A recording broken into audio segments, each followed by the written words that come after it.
એ ભાજપની ટોળકી ગુજરાતને એવું અવળું સમજાવે છે કે મુસલમાનો તમારી જમીન લઈ જશે, વકફ બોર્ડ વાળા તમારી જમીન લઈ જશે. કોઈની જમીન લઈ જ ન જવું જોઈએ. આપણે એમાં એગ્રી છે, કોઈની જમીન લેવાનો કોઈને હક નથી. પણ ગુજરાતની 12 લાખ એકર ગૌચરની જમીન ભાજપના ખૂંટિયાઓ ચરી ગયા છે. એને કોણ છોડાવશે કબજો એનો?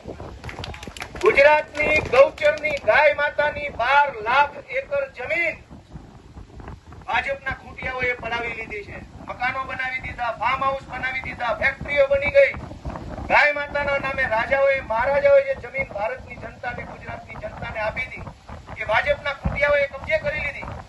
વિશ્વામિત્રી જેવી પવિત્ર નદીની અંદર ભાજપના લોકોએ બાંધકામ કરી નાખી, નદી પચાવી પાડી. એ નદી પચાવી પાડી એની સામેનો કોઈ ઈમેલ હોય તો ભાજપ વાળા મોકલજો. મારે ઈમેલ કરવો છે કે વિશ્વામિત્રીમાં દબાણ કરવા વાળાના દબાણ દૂર કરાવો. વિશ્વામિત્રી નદી પચાવી પાડી, એનો કોઈ ઈમેલ કરવાની વ્યવસ્થા હોય તો ભાજપ વાળા આપે આપણને. 12 લાખ એકર ગુજરાતની ગૌચરની જમીન જે ભાજપના ખૂંટિયાઓ ખાઈ ગયા છે એનો કોઈ ઈમેલ હોય તો અમને આપજો. અમારે ઈ જમીન છોડાવવાની થાય છે. અમારી ગાય માતાની જમીન અમારે છોડાવવી છે. કોઈ ઈમેલ હોય તો કહેજો, મારે મોકલવો છે. લોકસભાની અંદર ભાજપની સ્પષ્ટ બહુમતી, રાજ્યસભામાં સ્પષ્ટ બહુમતી, દેશના અનેક રાજ્યોમાં ભાજપની સ્પષ્ટ બહુમતી, અને છતાં ઈમેલના નામે ગુજરાતની ભોળી જનતાને છેતરવા નીકળ્યા છે. દોસ્તો, સહેજ આપણી આંખો ખુલી છે, એને બંધ કરાવવાના ધંધા ચાલુ કર્યા છે. ગુજરાતની જમીનની ઉપર કોને કબજો કર્યો? કરોડો જમીન માફિયાઓ કોણ છે? ખેડૂતોની જમીન પચાવી લેવાનો કાળો પરિપત્ર આજે જ ગુજરાતની વિધાનસભામાં ગુજરાતની ભાજપની સરકારે આજે 14 સપ્ટેમ્બર આજે એક પરિપત્ર ગુજરાતની સરકારે જાહેર કર્યો છે કે ખેતીની જમીન બિનખેતી કરાવવી હોય તો હવે પછી 1995 પછીનો રેકોર્ડ ધ્યાને લેવામાં આવશે. યાદ રાખજો, વકફ વાળા જમીન પડાવી જાય કે ન પડાવી જાય, પણ આ ભાજપના ચોર ચપાટાઓ અને લુખાઓ તમારી જમીન કેવી રીતે પડાવી જશે એનો કાળો પરિપત્ર આજે ગુજરાતની સરકારે જાહેર કર્યો છે.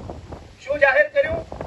કે કોઈ ખેતીની જમીન બિનખેતી કરાવવી હોય તો 1995 પછીના ઉત્તરોત્તરના રેકોર્ડ ધ્યાને લેવામાં આવશે. એટલે કેવી રીતે? અત્યાર સુધી કાયદો એવો હતો કે કોઈ જમીન બિનખેતી કરાવવી હોય તો 1951 થી લઈ 2024 સુધીનો જમીનનો રેકોર્ડ ધ્યાને લેવો પડતો, અને 1951 થી 2024 સુધી જમીનનો રેકોર્ડ, જમીનની આખી સ્થિતિ જો યોગ્ય હોય તો જ બિનખેતી થતું.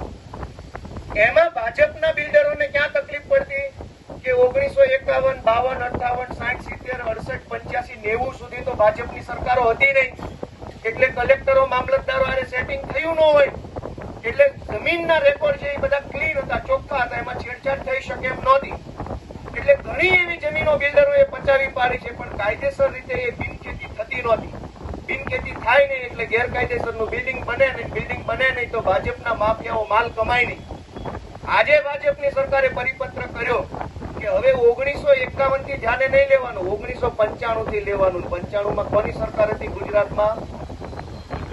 ફર્સ્ટ ભાજપ વાળાની. ભાજપના રાજમાં જે કઈ કાળા, ધોળા, પીળા, વાદળી ધંધા કરી જમીનો ખેડૂતોની પડાવી લીધી છે, એ જમીનો પર ગેરકાયદેસર બાંધકામ કરી અને શહેરને બદસુરત બનાવવાનું કામ ભાજપ વાળા કરવાના. ગુજરાતમાં કે ભારતમાં કોઈ ધર્મનો માણસ બીજા ધર્મના માણસની કે કોઈ જ્ઞાતિનો માણસ બીજી જ્ઞાતિના માણસની જમીન પચાવી જાય તો એમાં ગોપાલભાઈ ઇટાલિયા અને આમ આદમી પાર્ટીનો સજ્જડ વિરોધ છે, કડક વિરોધ છે, બરાબરનો વિરોધ છે.